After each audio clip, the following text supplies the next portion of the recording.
for me, this has become the new awesome thing in our family. So when I have to do big things like write the book or get a big like presentation done that I don't want to do, a lot of times one of my strategies is to not only remove myself from my standard, but also reward myself. Hey, Nicole, what do you get when a former corporate CEO and a do-gooding executive walk into a recording studio? Well, Erin, nothing, because the two of us are usually on my couch or Zoom because wine. You get a podcast created for Gen X women who are bought into the corporate world, but fed up with the BS. I know. It's how to thrive the 9 to 5 or 6 or 7. It's career therapy. It's comedy. It's definitely full on authenticity. Basically, we give you tangible strategies to rise in your career without compromising everything else. Because work doesn't have to suck. Hey, Nicole. Here. It's time for another podcast episode. It sure is, because prioritizing does not have to be painful. Oh, and this is a part 2. So this is a follow-up from 215, which is episode we called Mindset Shift, Making Yesterday Your Last Bad Day. And we talked about it. It was a heartfelt episode. This was when we had just found out a close colleague and really a super fan of the podcast had passed away. And we talked about something that I had sort of thrown out, this concept of making your last day your last bad day. But of course, you contemplated it deeper and further and shared sort of some of your struggles too about prioritizing, work, life, your mom, your friends, all the things. Putting in the little rocks before the big rocks, because however you want to think about it, just whatever it was, or just, the additive nature of priorities rather than this, taking stuff off your plate. Yeah. I mean, I sometimes, this, and I sometimes feel like I have my universe ordered and then it just disorders and then I have to claw back at it. Like I feel like I know what I'm trying to do or trying to achieve, but set myself up for failure all the time. I'm sure I'm not alone in this. And that's where this came from. And I wanted to talk. We had some good conversations because part of my solution in my situation was taking a step back and saying like, all right, you have to really look at the breadth of your priorities and what it is that you want to achieve and how you want to achieve it. It had to do with, getting my mom moved back up here and a million other things that were going on and how I wanted to show up. It wasn't just, I need to do the things. Like coming from a place of doing the things was making me feel terrible. Yeah. Unsuccessful from the get-go. I had to reframe it in that place of how do I want to feel about this? How do I want to show up? And it was there that we said, I think there's more conversation of how do you really set your priorities well, right? How do you live your best goddamn life every single day? Yeah. And then still achieve shit. Exactly. I mean, this is obviously a topic that people talk about all the time, but here on, because like this episode, don't want to just ruminate. Like I want to tell some passionate real life stories about where I feel like I've really turned the corner on this stuff. And I say stories, not tips, because everybody's different. Right. And I think hearing stories of how other people have sort of tackled this challenge of prioritization or balance or, being pulled in so many directions is the best thing we can do. And then, like I always say, 50% rule it, do it your own way. But it's a place where, I feel like I've made some like really, really big headway. Mm-hmm. And look, I'm going to be super transparent up front. There's a big disclaimer before I talk about these sort of 3 areas and strategies that I've been taking. My disclaimer is I am now my own boss. So I want to be really clear about that. So that I am an entrepreneur. That brings with it some privileges. It also brings with it some angst and, other things like that. But I want to be real clear. At the same time, much of what I'm doing, if you're still, if you're working the corporate B, you can do too. Like you don't have to be tied to Slack and you don't have to have complete lack of control in your calendar. So I want to put a disclaimer, but I also don't want you to sort of listen to this episode and be like, oh, I can't do that because I'm not an entrepreneur. If that makes sense. Right. No, I mean, I'm not necessarily like a full-time entrepreneur. So I, right. I will be your foil on some of this and probably asking deeper questions or trying to relate it to the life that I live, which is the 9 to 5 plus. Yeah. Yeah. I want to talk about 3 areas because how I do this. I like reflect and try to analyze and bucket it. And, it's the author in me. So the first is I've found a way to see distractions actually as opportunities. And I want to tell you like the biggest place of transformation and then a couple other places where this is manifested. So I have 2 children, both very active in sports and school and everything. And in particular, biggest one is Mick plays hockey. And not only does he play hockey, he plays hockey at a home rink that's 35 minutes from our house. And so many times, I'll give you an example. Wednesday, I took him to hockey, dropped him off for, 5:20. So we left here at 4:30 and we didn't go home till 8:30 because he had a dual practice thing going on. And in the past, it made me miserable. I was like, oh my God, that's 4 hours of my life that I have to give up to this, that I could be doing other things, whether it's, doing work, going for run, et cetera. And I have really shifted my mindset to say, oh my gosh, I truly get, dare I say, sometimes excited about taking him because now I see as an opportunity to have focus time. Now, for me, that focus time is working on my second book.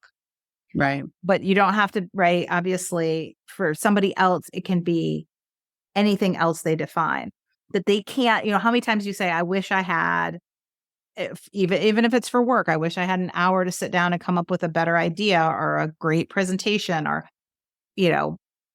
wish I had time to go shopping, et cetera. But for me, I've, really given myself some slack during the day. Sometimes I'm not, I'll run to the grocery store, I'll do other things. But knowing that, for example, a couple nights a week, I have 2 hours, hour and a half to go sit. Usually I do it like I go to Panera or I go to Starbucks and sit and write. I get excited because that's like time that I can focus and spend. So I've been doing this more and more. I have nothing that bothers me more. I'll see this all the time at practices at soccer. I'll see parents sitting in their car, scrolling, right? Social media, sitting, but not doing anything. So I just encourage you to think, what can you do when you're in those horrible situations where you think like, oh, my time has been taken from me. So for example, like if you go to your son or daughter's practice, what about going for a walk or going for a run? Get out of the freaking car. Use that as your time to get that exercise done that you're always complaining about. It doesn't have to be linear, right? Like I'm here sitting in the parking lot. Like you can layer. You can or maybe, you've always thought about starting a side gig and you're like, I don't have time for that. Use these times when you're, sitting there to research it or take a course, an online course or something. I know for me, one of the, another example is a couple of years ago, we started driving to Michigan in the summer and because of COVID, right? So it's about a 14-hour trip. And I was like, oh my God, I'm going to lose my freaking mind. Right. But I was also doing a lot of trainings, online courses around sort of building a business and stuff. And at first I thought, well, I can't do them on the road though. I usually watch them on my computer. And then I was like, well, wait a minute. I really don't need to see much of what they present. What if I just put in my earbuds and listen to the training? And I will tell you on that 14-hour one-way trip to Michigan, I consumed more knowledge than I could have I probably never would have gotten to any of that. But because I had time where I was locked in a car and couldn't do anything else, I went through hours and hours and hours of training that helped me, sort of up my game around my business. Well, and it's interesting too, because I think as someone who is aware of social pressures, but doesn't always like to engage in them. It's interesting. Like, I think this is a really good example that a lot of people and parents walk into. They find themselves in sort of a semi-forced social situation, right? I'm around it. Oh, I'm supposed to go there and talk to the moms. Exactly. And they feel like what I need to do is to use that time to engage with others. where like you can do some of that, but it doesn't have to be hours of inane conversation, particularly if you see these people all the time or you're locked in a car with your own family. Sorry. They don't need to be constantly entertained by you, including your. So, you or they think back to the sports thing. This is a big one. Mhm. They think they have to watch because their kid is going to be disappointed. Absolutely. And, Joanna Lohman, who was episode about 10 episodes ago, former U.S. women's soccer team, she said, don't even go to all your kids' games. Like you don't even, because it's not actually good for them. It's not, their sports are not an entertainment and exhibition for you. Their sports, their sports are for them. They're a place for them to grow, to have fun, to fail, to, make new friends. And if you go to everything, especially if you watch, if you're like, oh no, I can't go to Starbucks and work. I got to be at the hockey rink and watch them and make sure and see how they're doing with their skills. Like you've turned their sport into your own exhibition, which is the worst effing thing to do. And you actually help them through other people, right? Yes. Including your children, right? Yep. It does. That is a very important point because parenting is different than it used to be. Like my parents didn't show up to shit. That's a huge Gen X thing, right? That was the nature of same for Manny. Right. Yep. That was just the way it was. That is just the way it was. Particularly, I think some, first generation, kind of American families. They were still acclimating to the American way of life. They were working multiple jobs. Yeah. They had family shit going on. They had stuff going on all over the place, right? Survival, right? And just the concept, the nature of parenting was different. Like, we were parented by our siblings, our cousins, and, other people around as much as our parents, right? So it was just a different way of growing up. And I think things have shifted. They just have shifted. But the challenge with that is that it puts an added pressure on, in particular, parents, people to make these things a priority. And it's like, who are they serving? Like, who are they serving to watch every single one of your kids' games? Like, I know people probably think that this is like an insomnia, right? Like we are saying something that is fucking unholy, right? But who is it serving? Who is it serving? You are in a place in your life where you're trying to reclaim more space and time for everybody, including your family, colleagues, whatever, your own ideas or whatever you want for yourself. And here you are forcing yourself to make something a priority that maybe is more of a bargain. Yeah. Right? Yep. Totally.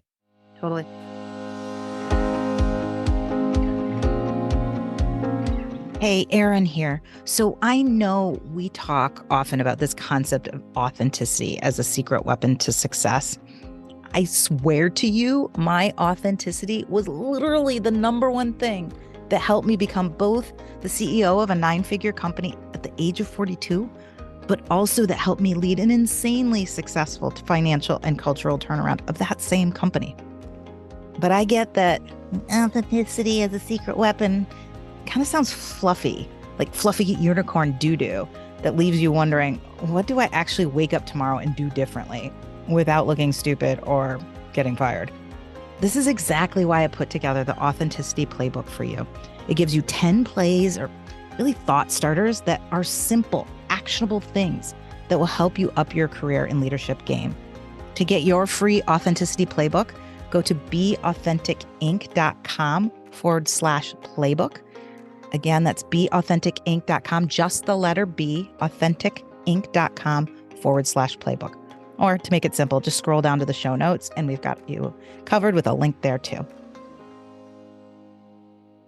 And then the second thing I will share, I'm sort of saying is create co-working opportunities, which just is like my new favorite. Now, whether it's your elderly parent or maybe you have kids that are younger, but in many situations, for me, this co-working has become the new awesome thing in our family. So one of the things I talk a lot about is when I have to do big things like write the book or get a big presentation done that I don't want to do. A lot of times, one of my strategies is to go to a new location and not only remove myself from my standard, but also reward myself. So biggest example is Panera. I love Panera. It's such yummy food.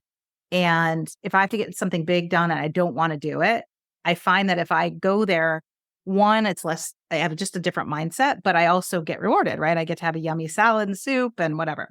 So I started talking to the kids about this. And this summer in particular, Mick had a lot of math pre-work to do because they moved him up a couple levels in math. And so him and the rest of the group that got moved up had to do this online math module. Well, first of all, he's 12. Second of all, he's my son. So he procrastinated the shit out of this, right? And even though I wanted to get really mad at him, this is also a mindset shift. I recognize that the biggest learning he's going to get in 7th grade isn't the math. It's the stepping up to the plate and getting stuff done, having your own right system within you, and the repercussions if you don't, right? And so even though I nudged him a couple times this summer, you saw him, he did a little tiny bit in Greece, not much, but one day by the pool, he broke out the computer. I took pictures of it.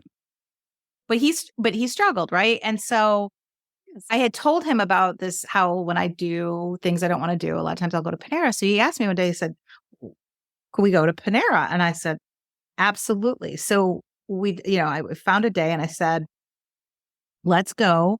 I've got, 3 or 4 hours. Let's go together. You bring your computer, I'll bring mine, and let's work together. And it was not only so awesome, he got a ton done, I got a ton done. It felt like, I hate to say it, true work-life integration. But here's the funny part. Ella's, one of her best friends, Marina, who you know, 'cause she's always around. She's like our third kid. Heard me talking about this and about how Mick and I were going to do this and why we're going to do it. And she said to me when she was over, she said, can you take me to Panera sometime to do my biology homework? And I said, absolutely. So literally the next week, it was the week right before school started. So it was kind of a crazy week. I had a bunch of things going on. But Marina and I found, it was also a Friday. I picked her up without Ella. It was just the two. Mick didn't go. Ella didn't. They actually were at home. And I picked up Ella's friend and we went to Panera and we worked but here's the funny part of that story. We worked for about 2 hours and then I took her she said, can you take me to soccer practice after? And I said, absolutely. So I told her parents, look, I got it. I'm taking her. I don't even think they totally knew about the plan. I was like, I'm picking up Marina. We're going to go work at Panera. And they're like, okay. And I said, and I can take her to soccer. But it was funny though. She worked for about half an hour and then you could tell she was bored as hell and He's like, I can't do more of this. Regretting it. And she's like scrolling her phone. And then at one point she's like, well, we probably should leave soon. And I was like, Marina, your practice isn't till 2. It's like 12:15 right now. And she's like, she got like the time messed up because it went by so slow to her. But I really encourage you to think about how can you co-work? And I put work in quotes, like how can you do things like, let's say your mom really loves to read and you need to get a presentation done, but you're feeling bad that, she wanted you over for dinner. What if you say, Mom, what if I pick you up at 3:00? We're going to go to the coffee shop and I'm going to do some work and you read a book and then we'll go to the grocery store after together. Such a great idea. Like not everything has to be a form of entertainment. It's so fascinating you're saying this because I feel like I'm starting to do some of this naturally, which is sort of this, I don't know if it's more negotiation or boundaries or just creative collaboration with people in my life, but where, you're not just like held hostage to something because sometimes these interactions feel like you're being held hostage. Maybe, this kinds of give and take or, when I was living with my partner, one of the things I loved the most was just being in the same room with him. We weren't necessarily doing the same activity or anything, just physically being, there was such comfort in being in the room. If you needed to reach out or have a connection or say something or do something, that person was there. But largely you were just coexisting in a space together. And I always just loved that. Like that has always been like something that was actually really inspiring to me, right? Yeah. Because it was just a calming force there. Well, you said something interesting too that I don't know that we've talked about, but with Mick and the men, something came to mind about leveling up. Mick, I think math came easy to him and he had to do a certain amount of work. And now he has that has paid off. Now he has leveled up. Math has to become a new priority in a way where he's creating more space for it because he has sort of earned that, right? And that can be complicated. It's part of the reason why I wonder if people don't progress sometimes is because they realize that they've gotten good at something sort of low-hanging fruit, or it comes easy to them, and then they have to take the next level to get to that leveling up or that expertise, and the amount of time and passion and priorities they have to put around it is limiting in other ways in their life, where they have to make trade-offs and they simply just can't do it. That's why not everybody becomes, Coco Gauff and, or Serena Williams or, or an NFL player or the next, research scientist to cure COVID. Like, it's because it is hard to level up. Yeah. Well, it's so interesting you bring that up because it brought up two thoughts. One, he has definitely recognized and vocalized to me that this is the first time he's really learned, and it's hard. Like, the math is hard because he's now in a place of challenge. He's out of elementary school and now placed in. And so, and at first, I think it made him very, very nervous. The second observation, which ties into it, but goes back to the Panera example, which I did not hit me until you brought this up. You know what he's been doing many nights since he started school with this hard math? He and his friends, in between their practices, get on the phone and do it together and help each other out. And it just hit me now that my guess is a lot of that inspiration and idea to work together. And they're sometimes they're coexisting and doing things. It's not like they're cheating or giving answers. They're literally learning together. So sometimes there's a lot of silence, and sometimes they're talking and sharing information. And I think it's just now that I realize that probably some of that co-working stuff that I taught him and then demonstrated with him is rubbing off, and he's realizing that, learning can be a team sport as things get leveled up and get harder. I think that's really important. I think that is a very important outshoot of this conversation. Once again, like round version 3, like, it's amazing how one thing can inspire so many ideas, but I do think there is more conversation to be had about the concept of leveling up and like, how do you really invest in that and create the space for it, and what it takes, and what are the secret strategies? Because I don't know if we all vocalize this stuff too, but we also struggle with it. And collaborative learning doesn't come easily to everybody, right? I always go back to that time in 6th grade where I had to do the group project on the solar system, and I basically just told everybody to leave me alone and build the whole solar system myself, because it was just bitching and moaning about how little they did. Right. But then in 8th grade, the first time I ever took calculus was in 8th grade, and which is crazy. You took calculus in 8th grade. No, you didn't. Grade. And it was really, and I was with college kids, and I was completely just at a loss. Like, because conceptually, calculus is just so different. Oh, yeah. My brain at that age was not wired to do it. And I actually have never been really wired to do calculus, to be honest. And so it didn't come easily to me. And I was like, and math is not my forte. Yeah. But also, I did not have the opportunity to work collaboratively with people because these kids were in college and I was a preteen. Like, I had just gotten my period, and then all of a sudden here I am, like, in calculus with all these teenagers, all these adults. And I remember that this is a college environment, so you're part of the requirement is to learn collaboratively with these people. But I wasn't allowed to go work in a study group on the university campus at 8:00 at night. And you didn't have a smartphone. You didn't have a smartphone to do, FaceTime group. No. And I think that did impact, I ultimately, kind of went back to the normal course of activities, after that experience. And, I don't think, because I did not have the opportunity to learn collaboratively, it was very hard to level up and just prioritize and do what needed to be done. So I think that's just a really interesting thoughts on the value of that, physical space and making time for collaboration. Yeah, collaboration or 50% ruled collaboration. Sometimes it's quiet collaboration. Quiet collaboration. That's right. And then the third thing I'll throw out that is the most annoying, and most people are going to just be like, fuck that. Why is she? But I believe in it so strongly and it works for me. And I call it sort of create a morning moat because there is no time other than before, let's call it 7 or 8 a.m., depending on your schedule, right? That can be protecting pre-work hours. Pre-work hours. And I actually experienced a slippage of this. So this summer, me too. I used to go, right? We all do this, right? I used to go 5:30 gym. I'd start out and then the summer, I'm like, why would I do that? I don't have to. Like, I don't have as many meetings.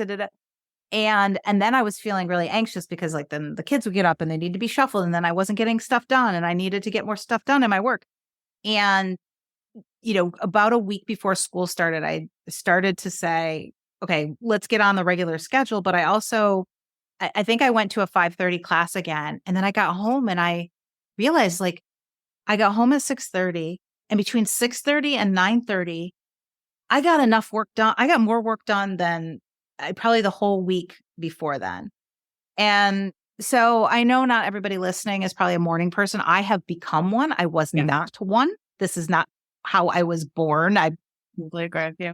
But I have become such a morning person and somebody who loves mornings so much because one, you can't take away. It's, your workout, you're more likely to get it done. Right. And just the time to do stuff. So if you're really feeling like I never get any time to do stuff, if you think about these different tips, maybe it's at your son or daughter's practice. Maybe it's co-working with a parent or a child or a friend, but maybe it's also just taking advantage of that sacred time and thinking about a morning routine that gets you up. I hate to say it, gets you up before 6 o'clock, definitely, and gives you time that nobody rarely ever will steal from you.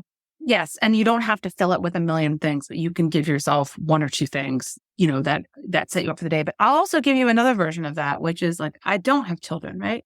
And I have struggled with the morning routine. And even though I like mornings more than I like night, my day has shifted later. And so I've been creating a night routine. And one of those things for me that's really working is like sometimes after work, my brain is so full. I'm just like, I just sit there and like, I can't function. I don't have the level of energy that I used to have. And I'm like, this is not good. So a couple times a week, I've been taking a late workout class, like 7 to 8. I like to work out at night. And it has given me actually such a boost of energy that I'll be like, okay, so I'll get home at like 8:30, right? And no, I've maybe eaten before that. And I do have some flexibility in my work schedule and that I try to keep my hours pretty contained. But let's say I get home at 8:30 and I'll say, okay, what is one more thing, one small thing that you can do tonight? Whether, last night it was I had to try on a bridesmaid's dress that I had been not trying on. I was afraid I was going to fit and I had to, get planned for the seamstress and trying to figure out how the boobies were going to stay in there. Like it's a process, right? Find the shoes. And I said, okay, tonight after the class, you're going to deal with that. Check that off your list. Check that off my list. And you know what?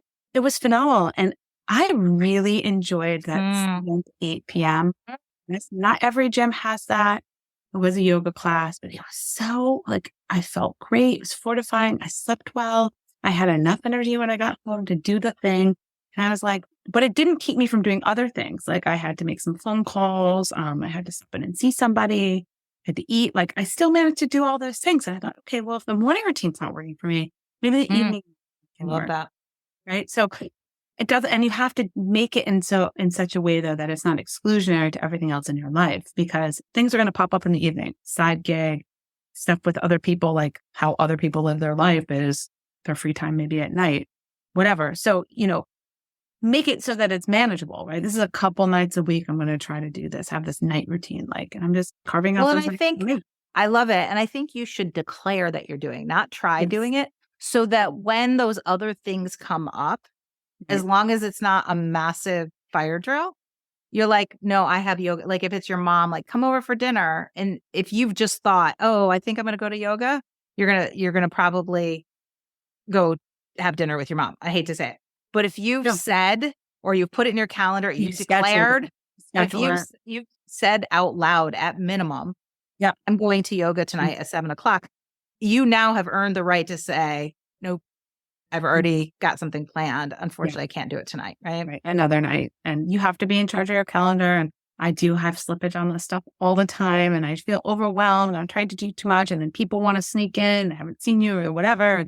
Then you've got all this stuff layered in. And like, sometimes you just have to keep the date with yourself, just to, I really like that. So it's so funny. It's so funny. Like, I love this conversation because these kinds of conversations that like incite all kinds of thoughts or whatever. So I just had to mention that, I mentioned at the beginning how I thought this really was all about the conversation of like, how do you live your best life? Right. Like, cause that's a lot of this, like, how do you live your best fucking life? And I have some young people that I work with who just make me like their vision of the world is just makes me laugh like so freaking hard. And so I'm in this meeting with one of these young people and, I'm looking out the window. Yesterday was like the first nice day in weeks, right? It wasn't super hot and humid. I'm looking out my window and I'm like, why am I in my attic? I'm like staring at the river. I'm watching these people kayak and boat. I'm like, who are all these people like living the best life? And my colleague says to me, he's like, I was just having a conversation with my buds about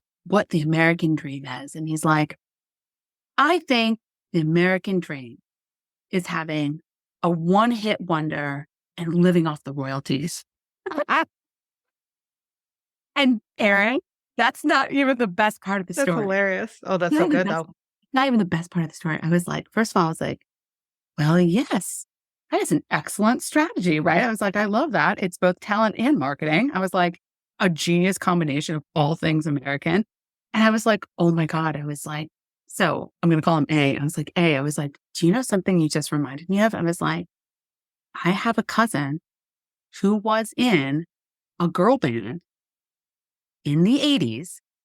Oh, yeah. One hit wonder. Did not know right? this. Oh, yes. You do not know the story. She was in a girl band. What's the song? What's the what hit? So it's called Boy Crazy. They were a New York-based band and they were very J-Lo-esque. It was like 90s to 93, right? They had like, if you look at their videos, they have like the denim overalls with the one shoulder strap. I mean, it's really pop funky. And the song was their big hit in the 90s. I don't know when it was, between 1993 was That's What Love Can Do. I know you know the song. That's what love can do. I don't want to break my heart in two. Right? Yeah. And leave you crying. I mean, this is like every family event we've ever Yes. Yes. Right. So the best part about this is that, and this made me 100% think of Mick, your son, because I always say this kid's going to be like a cult leader when he grows up. She took that one hit wonder fan and she is now like a senior leader of one of these like cult like self-development groups, a very famous one. And she like leveraged her one hit wonder star power into to like draw people like what's whole like leadership. So I was like, tell Mick that I have a revised American dream for him. He has to have a one hit wonder, live off the royalties, and then leverage that to create his cult. So now I'm not just giving him the what, I'm not giving him the destination, but I'm giving him the pathway how. And he can use all your strategies to I love it, except for the fact that I don't want my son to actually lead a cult. But how about a company? Okay. Cult, company, same thing. Yeah, they're pretty much the same thing. There's so much alliteration in this episode, I can hardly focus. But that's so Auntie Nicole, that's just one suggestion of a pathway I have for him that I feel like we should investigate. Like, just put that idea out there and see what he thinks. But yeah. In the meantime, everybody, please go listen to Boy Crazy. That's What Love Can Do. Let's get this like Kate Bush back. Can you get your cousin to give us a license to play it on the podcast? And the outro. I guarantee she doesn't own it. I guarantee some producer in Sweden somewhere owns it. But so Boy Crazy with a K, please look it up. That's What Love Can Do. My rendition was awesome. I'm not doing the choreography dance, but I feel like we could probably at least get away with like a couple of bars of it, I think, maybe.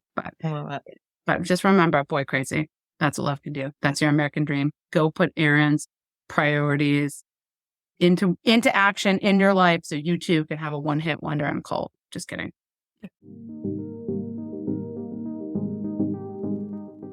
Hey, it's Erin. Look, I'm not sure if you're a book kind of person, but if you are, and you're looking for a self-development-y type book that isn't stuffy and snoozy, I sincerely think you'd love my book, You Do You-ish.